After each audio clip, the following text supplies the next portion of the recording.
Et bienvenue pour le quintet de ce jeudi, les amis turfistes, avec plaisir que je vous retrouve pour le quintet plus à Vincennes. C'est Simon, j'espère que vous allez bien, que vous êtes bien installés, que vous avez de quoi noter les infos, les tuyaux, les partants même, les codes probables, les notes que j'ai mis à chacun d'entre eux. Beaucoup d'infos à vous relayer aujourd'hui, je vais essayer de faire au plus vite, en tout cas, pas prendre 25 minutes pour cette vidéo, et on va essayer d'enchaîner de façon fluide. N'oubliez pas le petit pouce, pensez à vous abonner à la chaîne, les amis turfistes, et bien attaquons. Allez, quelques paramètres de course. C'est une course européenne sur départ lancé, 2100 mètres. Aujourd'hui, les 7 ans et plus sont invités à la fête. Il n'y a pas de 10 ans, il n'y a pas de 11 ans. Donc on a du 7, 8 et 9 ans au départ, que les mâles, et donc pas mal d'Européens. Aujourd'hui, voilà, une course intéressante, j'ai envie de dire un quintet standard, niveau D. Ouais, peut-être intéressant. Notez tout de suite que le 15 est non partant. Voilà, pour ce qui est des infos pour les paramètres de course de ce jeudi. Étudions chacun de ces partants avant de voir bien sûr mes bases et mon prono. Certainly, le numéro 1 échoue à Vincennes où il compte quelques rares places en 8 tentatives. Alors il sait finir ses courses mais ses chronos records ne m'ont pas du tout engagé. J'ai pas eu vraiment envie de le garder. Je lui ai mis une bonne note, enfin une note, je lui ai mis la moyenne, parce qu'avec un parcours favorable, il peut tout à fait être 4-5e. Un petit parcours à la Francouvrie, voilà. Bon, maintenant ça comporte beaucoup de risques et il n'a pas de marge du tout. Donc il faudrait quelques défaillances pour qu'il soit là, ce numéro 1. Je n'ai pas retenu. Je n'ai pas retenu non plus le numéro 2, Jalimette, qui a pour qualité, à l'instar du 1, d'être régulier en piste, ce numéro 2, et sans marge. Voilà, c'est un peu le même profil, ces deux chevaux. Le 2 sera bien plus belle cote par contre, donc ça peut intéresser ceux d'entre vous qui cherchent des 100 contre 1.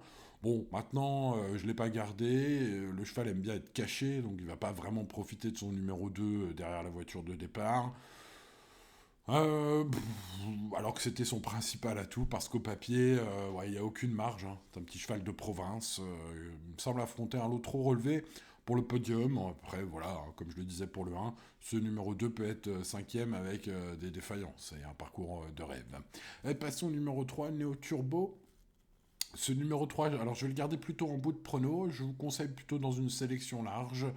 Il a gagné le prix de Clermont-Ferrand sur le tracé du jour en septembre dernier. Il avait ce jour-là rayé le poteau en cheval déclassé, mais monte de catégorie aujourd'hui. L'engagement est bon puisqu'il a tiré le 3 derrière la voiture. J'ai senti que le cheval, par contre, pouvait manquer d'une course auprès de son entraîneur Joko Orbani. Dans son briefing d'avant de course sur Génie Course, le professionnel indique qu'il a un peu peur de ça, moi aussi. Mais je vais le retenir quand même, eu égard à cette perf énorme dans le Clermont-Ferrand il y a quelques mois. Je vais le retenir quand même dans ma sélection, et pour ceux qui font des tickets combinés larges, plutôt le mettre. Et pour les champs réduits, bien sûr, ce numéro 3, si vous avez des bonnes bases. On verra mes bases un peu plus tard. Bon, je n'ai pas gardé le 4, Dylan Dog Font, le numéro 4 qui déçoit un peu cette saison. Ce cheval-là, l'hiver est pas terrible. J'ai senti Gabriele Guelormini qui espère un rachat aujourd'hui. Son chrono référence, une 18, réalisé sur une distance similaire, prouve qu'il peut être placé aujourd'hui. Bon, sa forme n'est pas étincelante, ses chronos lui laissent pas trop de marge. Voilà, pour ma part, je dirais pour une place seulement, ce numéro 4.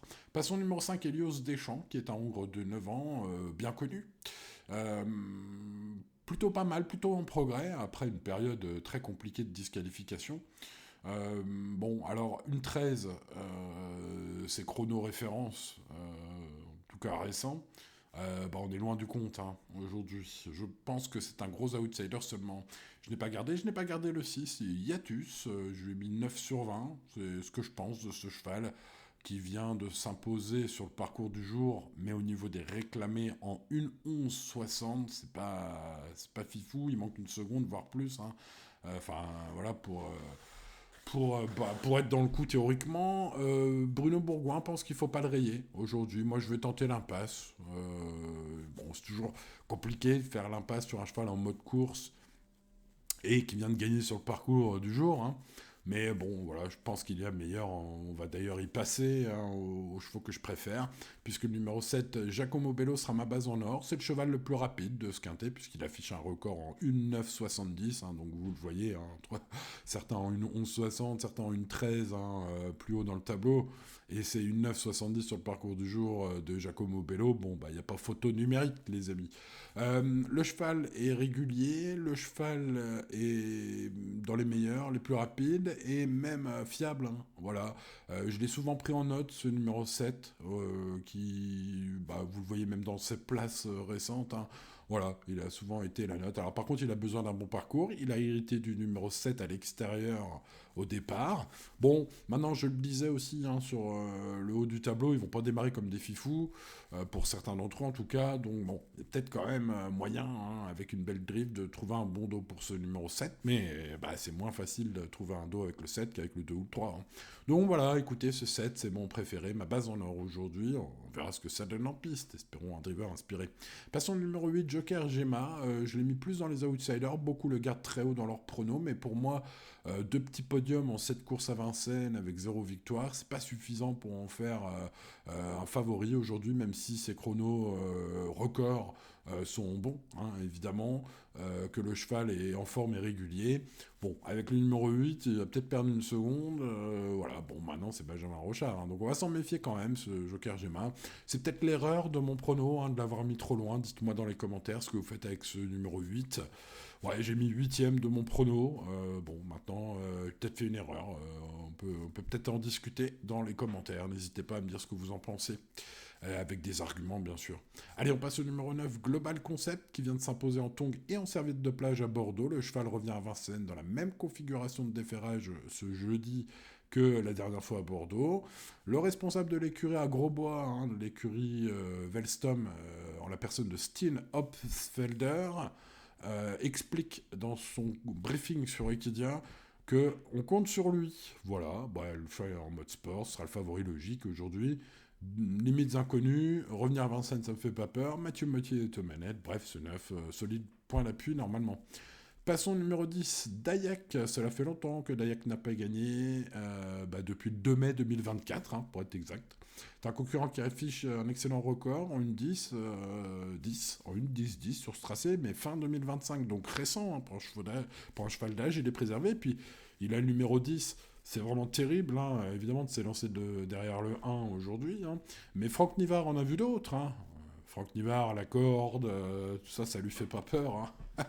Gagnant du prix d'Amérique cette année, voilà, il en a vu d'autres. C'est vraiment l'expression qu'il faut savoir. Hein. Bref, vous l'avez compris, je pense que s'il a un bon parcours, ce numéro 10 peut tout à fait briller aujourd'hui. Sa cote aux alentours des 10-15 contre 1 et sa note de 15 sur 20 en font un joli choco possible. Ce sera mon choco du jour d'ailleurs. Passons, c'est mon tocard du jour, Xadegin. La belle cote peut-être à l'arrivée, je l'espère. En tout cas, si vous allez regarder ces dernières courses, vous allez probablement mettre trop d'argent sur ce numéro 11 aujourd'hui. Hein.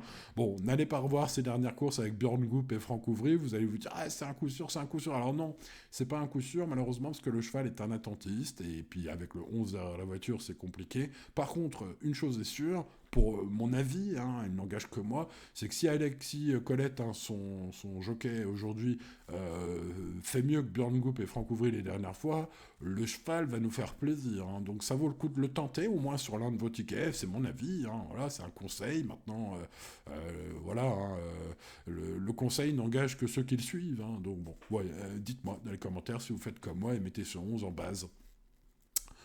Allez, on passe au numéro 12, Portofino, qui découvre un engagement correct, mais devra composer avec un numéro délicat en seconde ligne. Sa pointe de vitesse est pas mal, son 1-12 sur le tracé m'a refroidi, mais c'est un bon cheval. David Thomas, parfois inspiré avec ce genre de chevaux. Peut-être les deux font la paire aujourd'hui. La pression, malgré sa faute au départ, de sa dernière course, hein, où il était en 1-12, me fait penser qu'il peut faire mieux. On va s'en méfier, un rachat est possible, la cote est belle. Allez, on met dans le prono. On passe au numéro 13, Dayard, fils de Bird Parker, ce cheval. C'est un mal entier, hein, il n'y en a pas beaucoup aujourd'hui hein, dans le lot. Il a 7 ans, fait partie des plus jeunes, on va s'en méfier, je vais le mettre dans mes champs réduits, celui-là il peut jouer l'arrivée à mon avis. Tout sera une question de parcours, comme pour beaucoup là au second poteau, enfin au second échelon de départ, vous m'avez compris. Mais ce 13 fait partie des belles possibilités, et puis sa cote probable est intéressante. Le 14 Godfather, je vais le garder assez haut, il a été excellent lors de ses débuts à Vincennes sur longue distance la dernière fois, il passait pourtant plus pour un cheval de vitesse que de tenue, vu ses perfs étrangères précédentes. Il est parfois fautif, c'est un peu ça qui m'a fait pas prendre en base ce numéro 14, parce que contrairement à ce qu'on voit dans sa musique récente, auparavant dans son pays, même en départ lancé, il est parfois fautif. J'ai peur avec ce genre de chevaux, dans la mêlée pour démarrer comme ça, que ça soit disqualifié après 20 mètres. Hein. Donc j'ai mis 5e de mon prono, mais c'est peut-être plus un cheval à jouer en tout ou rien. Donc moi j'ai choisi de le mettre au milieu, mais peut-être sur un deuxième ticket on peut le mettre premier ou nulle part, hein, d'ailleurs avec les tout ou rien. Passons au numéro 16, puisque vous le voyez, Valgeist, le numéro 15 est non partant. Ce numéro 16, Goodwin Z, qui clôture donc cette liste des partants ce jeudi à Vincennes, s'élance tout à l'extérieur au second poteau. Il a fini 3e du prix Châteauroux sur 2850 mètres dans un bon lot la dernière fois. Il peut donc viser une place aujourd'hui. On va le glisser en fin de combinaison pour les amateurs de grosses cotes, et moi je le mettrai, vous me connaissez, dans ces cas-là, vu sa cote dans le champ réduit. Alors, quelles sont les bases de mon ticket en champ réduit, les amis? Eh bien, ma base en or, c'est Giacomo Bello, le numéro 7. Non content d'être ultra rapide, c'est le plus rapide sur le tracé du jour, d'être en forme, d'être régulier, le cheval a parfois garni mon bloc-notes, les amis, ces derniers mois. Et donc, ce numéro 7 pourrait nous faire plaisir. Alors, avec le numéro 7 derrière la voiture, il faudra un bon parcours. C'est un attentiste, donc c'est un peu normal qu'il soit souvent la note. Mais bon, à force d'être la note, il va finir par trouver son jour. Espérons évidemment ce jeudi à Vincennes. N'oubliez pas le petit pouce sur la vidéo. Peut-être ça nous portera chance, les amis. L'occasion pour moi de vous remercier de votre fidélité et de dire bienvenue également aux petits nouveaux. Beaucoup de nouveaux abonnés sur la chaîne en ce moment. Pensez à le faire si ce n'est pas encore fait d'ailleurs. Bienvenue à vous. J'espère que vous comprenez bien le but de mes vidéos. C'est de vous donner un maximum de bonnes infos pour le quintet chaque jour. D'étudier ça vraiment. De faire une analyse de niveau professionnel pour vous aider à être des meilleurs turfistes et à faire les bons choix. Voilà, c'est ce que j'essaye en tout cas de faire chaque jour. Donc n'hésitez pas à mettre le petit pouce sur la vidéo. Merci. Donc, base en or, Giacomo Bello, le 7, allez, espérons à cheval en or à l'arrivée. Global Concept est le favori logique, malgré son 9. Évidemment, ce numéro 9 a tout montré à Bordeaux, en gagnant en tongs et en serviette de plage. Ça va le faire aussi à Vincennes. Les bruits d'écurie à Grosbois, de la part du responsable de l'écurie Velsom, sont bons. Steen of Zedberg s'exprimait dans son brief d'avant-course sur Equidia et il compte sur son cheval. Le cheval est encore en mode sport comme il l'était la dernière fois, ça lui viciait à merveille et il devrait donc servir de bonne base normalement ce numéro 9. Allez, on passe à des belles cotes maintenant les amis turfistes avec pour ce jeudi le choco du jour, Dayak le numéro 10 avec Franck Nivard. Si Franck Nivard fait de la magie comme il arrive à en faire parfois, ce numéro 10, il va finir fort et sera à cote tout à fait respectable. En parlant de belles cotes, derrière ce 10, j'ai gardé le 11, Xaguin. N'allez surtout pas revoir ces dernières courses, les amis, sinon vous allez mettre beaucoup trop d'argent sur ce numéro 11 ce jeudi à Vincennes. Il a été malchanceux, mal drivé, je ne sais pas. En tout cas, avec Björn Goop et Franck Ouvry, ça s'est mal passé ces derniers temps. Alexis Colette pourrait faire mieux. Aujourd'hui, en tout cas, s'il y arrive à faire mieux, il faudra de la chance avec ce numéro 11 derrière la voiture. Je peux vous dire que le 11 sera pas 9e cette fois-ci. Mais bon, ça se jouera au parcours. Donc ça, les amis turfistes, on verra bien. 7, 9, 10, 11 sont donc mes 4 chevaux préférés. Mon prono pour ce jeudi, 7, 9, 10, 11, 14, 12, 3 et 8. Beaucoup d'infos dans cette vidéo. J'espère que vous aurez bien noté tout cela. Les regrets, le 13 et le 16. Vous savez, pour un champ réduit, ça coûte pas cher de mettre... là, on en est à quoi ? On en est à 6 chevaux dans le champ réduit, si on part du 7, du 9, du 10 et du 11. 6 chevaux en flexi 25%, ça coûte 3 €. Bref, voilà, en quintet plus. Bon, écoutez les amis, il ne me reste plus qu'à vous souhaiter bonne chance. N'oubliez pas le petit pouce sur la vidéo. N'oubliez pas de vous abonner à la chaîne. Le temps pour moi est venu de vous dire de rester raisonnable, de jouer responsablement, bien évidemment, comme tous les jours et tout ira bien. La décision de confiance est de 5 sur 10. Voilà, ça reflète bien ma pensée, mon analyse de ce quintet de jeudi. Donc... voilà, bonne chance à vous les amis turfistes, merci de votre fidélité et à demain pour de nouvelles aventures. C'était Simon, ciao ciao.